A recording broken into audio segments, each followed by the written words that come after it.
Hello movie lovers, ఎలా ఉన్నారు? ఈ రోజు 2017లో రిలీజ్ అయిన జెరాల్స్ గేమ్ అనే ఒక డిఫరెంట్ స్టోరీని అయితే మీకోసం తీసుకొచ్చేసాను. ఖచ్చితంగా ఈ మూవీ పూర్తయ్యే లోపు మీరు ఒక డిస్టర్బింగ్ మూడ్ లోకి వెళ్ళిపోతారు. కొంచెం హర్రర్ మరియు ఇంటెన్స్ ని బిల్డ్ చేస్తూ స్టోరీ ముందుకెళ్తూ ఉంటుంది. సో ఇక సుల్లాపేసి మనం కథలోకి వెళ్ళిపోదాం. అలా కథలోకి వెళ్లే ముందు నా పేరు శివ, మీరు చూస్తున్నది మిస్టర్ మూవీ లవర్. ఇలాంటి ఇంట్రెస్టింగ్ మూవీస్ కోసం మన ఛానల్ సబ్స్క్రైబ్ చేసుకుని పక్కన ఉన్న బెల్ ఐకాన్ ని యాక్టివేట్ చేసుకోండి. ఇక లేట్ చేయకుండా మనం కథలోకి వెళ్ళిపోతాం. ఈ మూవీ యొక్క ఓపెనింగ్ సీన్ లోనే జెరాల్డ్ జెస్సీ అనే ఒక కపుల్ ని చూపిస్తారు. ఆ యొక్క వీకెండ్ ని ఎంజాయ్ చేయడానికి కార్ లో ఎక్కడికో వెళ్తున్నారు. అలా వెళుతున్నప్పుడే ఈ హస్బెండ్ గాడికి తన్నుకొస్తున్నట్లుంది. ఆమెనేసి లోడుతున్నాడు. ఆ కార్ కూడా వాళ్ళ గెస్ట్ హౌస్ ఉన్న ప్లేస్ కి దగ్గరగా వచ్చేసింది. అలా వచ్చేటప్పుడు సడన్ గా కార్ కు ముందు కుక్క ఒక ఎలుకను పట్టి చీల్చి తింటా ఉంది. దాన్ని చూసి వీళ్ళు తరిమేసి ఇది వదిలితే మనుషులను కూడా కొరికి తినేలా ఉందనేసి మాట్లాడుకుంటా వస్తారు. ఇప్పుడు వాళ్ళు వాళ్ళ గెస్ట్ హౌస్ కి వచ్చేస్తారు. మన హీరోయిన్ అక్కడ ఉన్న ప్లేసెస్ అన్నిటిని చూసి ఆస్వాదిస్తుంది. అది కాకుండా వాళ్ళ గెస్ట్ హౌస్ ఆనుకునే సముద్రం కూడా ఉంటుంది. చూడటానికి చాలా బ్యూటిఫుల్ గా ఉంటుంది ఆ యొక్క లొకేషన్. ఇప్పుడు మన హీరోయిన్ ఇంటి లోపలికి వచ్చి ఫ్రిడ్జ్ ఓపెన్ చేసి చూస్తుంది. అందులో 1 వీక్ కి సరిపోయే ఫుడ్ ని మన జెరాల్డ్ ప్రిజర్వ్ చేసి పెట్టుంటాడు. ఆ ఫ్రిడ్జ్ లో ఒక మీట్ కూడా పార్సల్ చేసి ఉంటుంది. మన హీరోయిన్ దాన్ని తీసుకుని కట్ చేసి ప్రీవియస్ సీన్ లో కుక్కని చూపించారు కదా, దానికి పెడుతుంది. అదే టైంలో ఇటువైపు హస్బెండ్ గాడు వయాగారా టాబ్లెట్స్ అంతా వేసుకుని ఫుల్ జోష్ లో ఉన్నాడు. ఇప్పుడు అలా బయటకు వచ్చి మన హీరోయిన్ చూసి, ఏంటి బేబీ ఇలా చేస్తున్నావు? ఆ యొక్క మీట్ యొక్క వాల్యూ తెలుసా నీకు? అది తెచ్చింది మన కోసం, కుక్కల కోసం కాదని స్వీట్ గా వార్నింగ్ ఇచ్చేసి, దానికి మన హీరోయిన్ లేదండి నాకు అది అంత కాస్ట్లీ అని తెలియదు, అలా తెలుసుంటే నేను వేసుండేదాన్ని కాదని చెప్పి సారీ చెప్తుంది. సరే పర్లేదని హస్బెండ్ గాడు మన హీరోయిన్ తోడుకొని ఇంట్లోకి వెళ్తాడు. అలా వెళ్ళేటప్పుడు ఆ ఇల్లు యొక్క మెయిన్ డోర్ ని క్లోజ్ చేయకుండా వెళ్ళిపోతాడు. సో దీని తర్వాత హస్బెండ్ గాడు మన హీరోయిన్ కి స్పెషల్ గా ఒక డ్రెస్ ని అయితే తీసిచ్చుంటాడు ముందు. సో ఇప్పుడు మన హీరోయిన్ ఆ డ్రెస్ ని వేసుకునేటప్పుడు జనరల్ గా కొత్తగా డ్రెస్సులు చేసేటప్పుడు ట్యాగ్ ఉంటుంది కదా, ఆ ట్యాగ్ ఉన్నట్టుంది. దాన్ని తీసి ఇప్పుడు ఆ మంచం పైన ఉన్న షెల్ఫ్ లో పెడుతుంది. ఇప్పుడు ఆ రూమ్ కి హస్బెండ్ గాడు వస్తాడు. అలా వచ్చిన వాడు ఉత్త చేతులతో రాలేదు. చూస్తే వాని చేతుల్లో హ్యాండ్ కప్స్ ఉంది. దీన్ని చూసిన మన హీరోయిన్ ఏంటండి హ్యాండ్ కప్స్ తో వచ్చారని అడగ్గా, దానికి హస్బెండ్ గాడు ఇప్పుడు మనం ఒకే విధంగానే కదా ట్రై చేస్తున్నాం, ఈ రోజు కొంచెం డిఫరెంట్ గా ట్రై చేద్దామని ఆమె యొక్క 2 చేతులని ఆ మంచానికి వేసి లాక్ చేస్తాడు. అప్పటికి మన హీరోయిన్ అసలేంటి పిచ్చి పట్టిన వాడిలాగా బిహేవ్ చేస్తున్నామని ఉంటుంది. లేదు ఖచ్చితంగా బాగుంటుందని చెప్పి ఇప్పుడు వెళ్ళి ఇంతకు ముందు సీన్ లోనే వయోగ్రా టాబ్లెట్స్ వేసుకుని ఉంటాడు. మళ్ళీ ఇప్పుడు 3 వయోగ్రా టాబ్లెట్లు వేసుకుని ఇక రొమాన్స్ ని స్టార్ట్ చేద్దామని వస్తాడు. ఇప్పుడు మన హీరోయిన్ దగ్గరికి వచ్చి ఏం చెప్తాడంటే, నేను నీ భర్తని కాదు వేరొకరిని, ఇప్పుడు నేను నిన్ను నువ్వు ఎలా రియాక్ట్ అవుతావో చూద్దామని మన హీరోయిన్ ని కంపల్ చేస్తున్నాడు.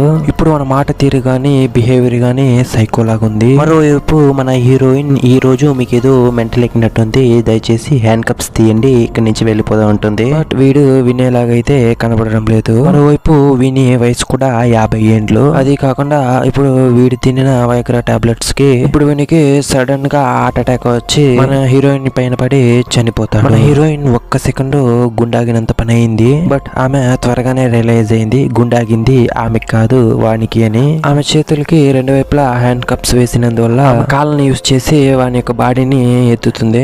అలా ఎత్తి ఒక తంతుంది. అలా వెళ్ళి పడిన ఫోర్స్ లో తలకి బాగా గాయమైతుంది. రక్తం కూడా చాలా వరకు పోతుంది. దీన్ని చూసిన మన హీరోయిన్ ఇంకా భయపడిపోతుంది. ఇప్పుడు అలానే వాళ్ళున్న ప్లేస్ కొంచెం కొంచెంగా చీకటి అవుతుంది. ఇప్పుడు మన హీరోయిన్ అర్చి చాలా టైర్డ్ అయిపోయి సైలెంట్ గా కూర్చొని ఆలోచిస్తుంది. అప్పుడు ఆ ఇంట్లో ఎవరో తిరుగుతున్నట్టు ఫీల్ అవుతుంది. హలో, ఇంట్లో ఎవరైనా ఉన్నారా? ఉంటే దయచేసి నిన్ను కాపాడేదని అరుస్తుంది. ఇప్పుడు ఎవరా అని చూస్తే మార్నింగ్ మీట్ ని కట్ చేసి పెట్టింది కదా కుక్కకి, ఆ కుక్కే వచ్చి ఉంటది. ఇప్పుడు అలా వచ్చిన కుక్క హస్బెండ్ గాడి చేయిని పట్టి కొరుకుతుంది. ఇటువైపు మన హీరోయిన్ ఆ షెల్ఫ్ లో ఉన్న బుక్ ని తీసి విసిరేస్తుంది.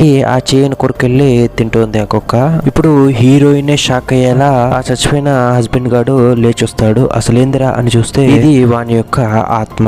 ఇప్పుడు ఆ ఆత్మగా మారిన హస్బెండ్ గాడు మన హీరోయిన్ దగ్గరికి వచ్చి, అసలేంటి బేబీ ఇలా చేసావు? ఏదో ఈ రోజు ఒక రోజు కొంచెం డిఫరెంట్ గా ట్రై చేద్దామని చేస్తే ఈ ప్లేస్ నుంచి నువ్వు తప్పించుకోగలవు అని మాత్రం అనుకోకు. ఎందుకంటే ఈ ఇంట్లో పనిచేసే పని వారందరినీ నేను ఒక 1 వీక్ తర్వాతే రమ్మని చెప్పాను. సరే నువ్వు పక్కన ఇంటి వాళ్ళని హెల్ప్ చేద్దామని అడిగినా ఇది సముద్రానికి అడవికి మధ్య కట్టబడిన ఇల్లు. సో దానివల్ల నువ్వు ఎంత అరిచినా ప్రయోజనమే లేదు. ఇప్పుడు నీ వల్ల అయితే ఇక్కడ నుంచి తప్పించుకో చూద్దాం అని చెప్పగా ఇప్పుడే మన హీరోయిన్ యొక్క సోల్ మన హీరోయిన్ తో మాట్లాడుతుంది. నువ్వు ఆ పిచ్చనా కొడుకు చెప్పేదంతా సీరియస్ గా తీసుకోకు. నువ్వు ఇక్కడ నుంచి తప్పించుకోగలవు. నువ్వు చిన్నప్పటి నుంచి ఎన్ని కష్టాలు చూసావో నాకు తెలుసు. ఇప్పుడు నువ్వున్న ఈ సిచ్యువేషన్ ని చాలా కేర్ఫుల్ గా హ్యాండిల్ చేయాలని చెప్తుంది. ఇప్పుడు మన హీరోయిన్ మెల్లగా కళ్ళు మూసుకొని ఆలోచిస్తుంది. ఇప్పుడు కళ్ళు తెరిచి చూస్తే ఆ రూమే కొద్దిగా చీకటి అయిపోయి ఉంటుంది. ఇప్పుడు ఆ మంచానికి పక్కన ఒక టేబుల్ ఉంటుంది. ఆ టేబుల్ పైన ఒక ఫోన్ ఉంటుంది. ఆ ఫోన్ ని తీసుకొని కాల్ చేసి ఎవరినైనా హెల్ప్ అడుగుదామని ట్రై చేస్తుంది. అప్పుడే మన హస్బెండ్ గాడి ఆత్మ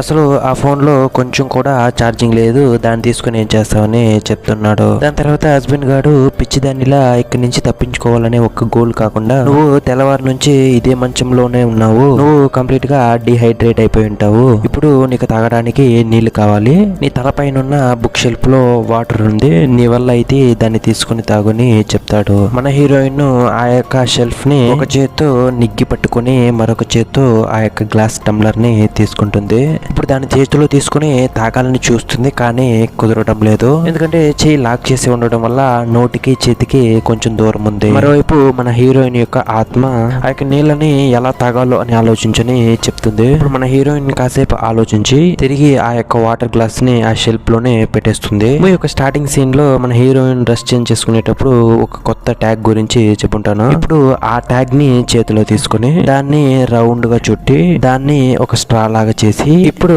ఆ వాటర్ గ్లాస్ ని తీసుకుని ఆ యొక్క వాటర్ ని ఆ స్ట్రా పెట్టి తాగుతుంది.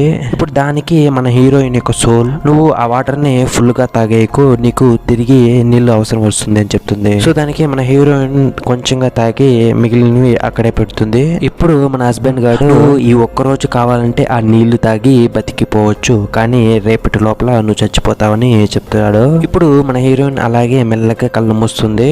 ఇప్పుడు ఆ ఇంట్లో ఉన్న కుక్క దేన్నో చూసి భయపడి పరిగెత్తుతుంది. దాని తర్వాత మన హీరోయిన్ కళ్ళు తెరిచి చూస్తుంది. ఆ రూమే చూడడానికి చాలా చీకటిగా ఉంది. ఇప్పుడు తిరిగి చూస్తే ఆ రూమ్ లో ఒక రూపం ఉంది. చూడటానికి మనిషిలాగే ఉన్నాడు, కానీ మనిషి కాదు. ఇప్పుడు వాడిని చూసి మన హీరోయిన్ లేదు ఇవన్నీ నా యొక్క ఇమాజినేషన్ అని చెప్తుంది. ఇలా తనతో తానే చెప్పుకుంటుంది. ఇప్పుడు మళ్ళీ ఆ హస్బెండ్ గారి ఆత్మ బెడ్ కింద నుంచి పైకి లేచి నేను చూస్తే నీకు భయంగా లేదా మోస్ అని చెప్తాడు. అలా పిలిచిన వెంటనే మన హీరోయిన్ కి భయంకరంగా కోపం వస్తుంది. ఇప్పుడు కట్ చేస్తే మన హీరోయిన్ యొక్క ఫ్లాష్ బ్యాక్ ని చూపిస్తారు. తను 16 ఏళ్ళు ఉన్నప్పుడు మన హీరోయిన్ తన ఫ్యామిలీతో ఒక వెకేషన్ కి ఒక ఊరు వెళ్తారు. వెళ్ళేటప్పుడు రేడియోలో ఈ రోజు సూర్యగ్రహణం, అది కాకుండా 375 సంవత్సరాలు ఒక్కసారి జరుగుతుంది ఈ సూర్యగ్రహణం, దాన్ని ఎవరు మిస్ చేయకండి అని ఆ రేడియోలో చెప్తున్నారు. సో అందువల్ల మన హీరోయిన్ వాళ్ళ యొక్క నాన్నతో బీచ్ కి వెళ్ళి అక్కడ జరిగే ఆ సూర్యగ్రహణాన్ని చూస్తుంది.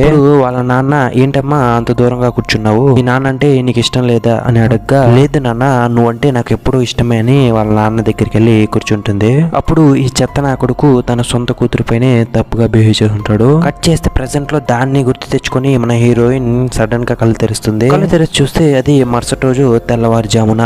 ఇప్పుడు మన హీరోయిన్ కి నిన్నంతా ఏమీ తినకపోవడంతో దాహము ఆకలి భయంకరంగా వేస్తుంది. దానికి ఆ షెల్ఫ్ లో ఉన్న వాటర్ ని తీసుకుని కొంచెం తాగుతుంది. ఇప్పుడు ఆ హస్బెండ్ గాడి ఆత్మ చిన్నప్పుడు జరిగిన విషయం ఎందుకు నాకు చెప్పలేదని అడుగుతాడు. అసలు అది మీకు కాదు, అది ఎవ్వరికి చెప్పలేదని చెప్తుంది. దానికి మన హీరోయిన్ యొక్క సోల్ వచ్చి మీ హస్బెండ్ గాడికి నాన్నకి ఏ ఒక్క డిఫరెన్స్ లేదు, ఎందుకంటే వాళ్ళు మృగాలు అని చెప్తుంది. ఇప్పుడు కట్ చేస్తే ఫ్లాష్ బ్యాక్ లో మన హీరోయిన్ వాళ్ళ నాన్న మాట్లాడుతున్నట్లు కొన్ని సీన్స్ చూపిస్తారు. ఇలా జరిగిన విషయం అమ్మకి ఎవరికి చెప్పకుమా, అలా చెప్తే మాకు గొడవలు అవుతాయి, డైవర్స్ అవుతుంది, కూడా వెళ్లాల్సి వస్తుంది అని గింజుకుంటాడు. నేను ఎవరికి చెప్పను, బట్ ఇంకెప్పుడు నాతో మాట్లాడడానికి కానీ నన్ను చూడటానికి కానీ రాకండి నాన్న, నాకు చాలా అసహ్యంగా ఇస్తుంది అని చెప్తుంది. అలా చెప్పేసి బెడ్ పైన పడుకొని చాలా కృంగిపోయి ఏడుస్తుంది. కట్ చేస్తే ఇప్పుడు అదే పొజిషన్ లో మన హీరోయిన్ ఉంది. ఇప్పుడు సడన్ గా మన హీరోయిన్ కి ఒక ఐడియా వస్తుంది. ఇప్పుడు ఆ షెల్ఫ్ పైన సీసా గ్లాస్ ఒకటి ఉంది కదా నీళ్లు తాగడానికి. ఇప్పుడు ఆ గ్లాస్ ని తీసుకుని దాన్ని కూసుగా ఇంచి ఆ యొక్క గ్లాస్ తో ఆమె చేతిని చీల్చుకుని తర్వాత ఆ హ్యాండ్స్ కప్స్ నుంచి ఆమె చేతిని తీస్తుంది. ఆమె చేయి పై ఉన్న సగం తోలంతా చినిగిపోయి ఉంటుంది. చూడటానికి చాలా డిస్టర్బింగ్ గా ఉంటుంది. దాని తర్వాత ఆ యొక్క కీస్ తీసుకుని మరోవైపు వేసుకున్న హ్యాండ్ కప్స్ ని తీసేసి ఇప్పుడు అక్కడి నుంచి చావు బతుకు అనుకొని కింద పైన పడి లేసి కార్ లో వచ్చి కూర్చొని ఇప్పుడు ఆ కార్ ని తీసుకుని మన హీరోయిన్ అక్కడి నుంచి బయలుదేరుతుంది. అలా వెళ్ళేటప్పుడు సూర్యుడు చాలా డార్క్ గా ఉన్నాడు. మన హీరోయిన్ కూడా కారు వేగంగా డ్రైవ్ చేసుకుంటా వెళ్తూ ఉంది. ఇప్పుడు ఆమె చెవిలో ఎవరో మోస్ అని వచ్చారుగా ఆ కార్ వెళ్ళి ఒక చెట్టు గుద్దుకొని యాక్సిడెంట్ అవుతుంది. ఇప్పుడు కారు భయంకరంగా యాక్సిడెంట్ అయిపోయింది. మన హీరోయిన్ చనిపోయిందా అంటే లేదు, ఆల్మోస్ట్ సివియర్ గాయాలతో బయటపడి ఉంటుంది. యాక్సిడెంట్ అవడాన్ని చూసిన కొందరు ఆమెని హాస్పిటల్ కి తీసుకెళ్తారు. సో హాస్పిటల్ నుంచి కొంచెం కొంచెంగా నయమయ్యి నార్మల్ లైఫ్ లోకి వచ్చేస్తుంది. అదే కాకుండా హస్బెండ్ గారు యాక్సిడెంట్ లోనే చనిపోయాడని చెప్పి వాని యొక్క ఆస్తినంతా రాసుకుంటుంది. సో అలానే మన హీరోయిన్ లైఫ్ సాఫీగా వెళ్తూ ఉంది. అలానే మూవీ కూడా ఎండ్ అవుతుంది.